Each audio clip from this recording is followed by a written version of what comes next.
शोक, सहस्त्र शोक कि इस शराब खाने की शराब में दुख मिला हुआ है। इस मीठे संसार की मिश्री हलाहल मिश्रित है। संसार मर्ग तृष्णा के समान प्यासों से कपट करता है और पड़ाव गड्ढों और टीलों से भरा पड़ा है। इस मजलिस का भी सवेरा होना है और इस पागलपन का फल सिर की गर्मी है। कुछ रुकावटें ना आ पड़ती तो स्वयं जाकर अपनी आंखों से बीरबल का शव देखता और अपनी कृपा और दया को प्रदर्शित करता। यह शब्द थे अपने प्रिय सखा बीरबल की मौत पर बादशाह अकबर के, जिन्हें लिपिबद्ध किया था अबुल फजल ने। भारत में शायद ही कोई ऐसा व्यक्ति होगा जिसने अकबर बीरबल के किस्से न पढ़े हों। अपने चातुर्य और बुद्धि बल से अकबर के नवरत्नों में सबसे प्रमुख स्थान रखने वाले बीरबल का संपूर्ण जीवन उतार और चढ़ाव की लोमहर्षक कहानी है। उनका जन्म सन 1528 ईस्वी में उत्तर प्रदेश में कालपी के नज़दीक यमुना किनारे बसे एक छोटे से गांव में हुआ। उनका जन्म निर्धन ब्राह्मण परिवार में हुआ था। कुछ लोग उन्हें कन्याकुब्ज तो कुछ भाट ब्राह्मण मानते थे, जिनका काम राजाओं की स्तुति करना भर रहता था। उनके बचपन का नाम महेशदास था। वे अपने पिता गंगादास तथा माता अनभा देवी की तीसरी संतान थे।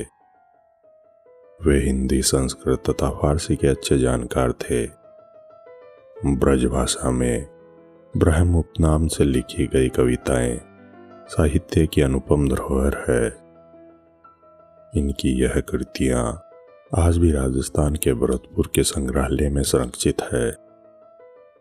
अकबर ने उनकी बुद्धिमत्ता से प्रसन्न होकर ही कविराय तथा वीरवर की उपाधि प्रदान की थी, जो कालांतर में अपभ्रंश होकर बीरबल में परिवर्तित हो गई।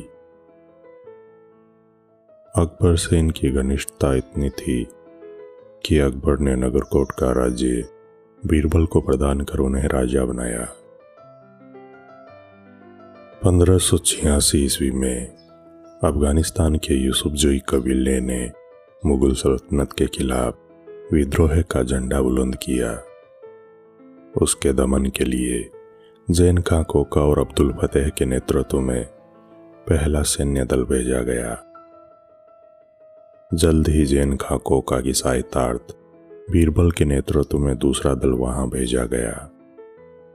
बुद्धि कौशल के महारथी को सैन्य अभियानों का कोई ज्यादा अनुभव नहीं था, सिवाय इसके कि वे सदैव सैन्य अभियानों में अकबर के साथ रहते थे।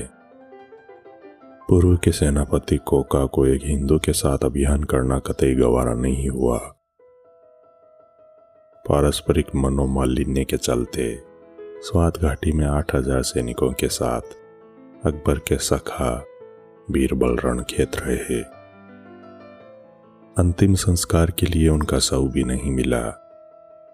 कहा जाता है कि पत्थरों से पीट पीट कर उनकी हत्या कर दी गई। इस तरह बीरबल की दर्दनाक मौत हो गई। जल्द ही जैन खां कोका और अब्दुल फतेह को भी वापस बुला लिया गया। अकबर ने अपने सखा की मौत का बदला लेने के लिए राजा मानसिंह को चुना।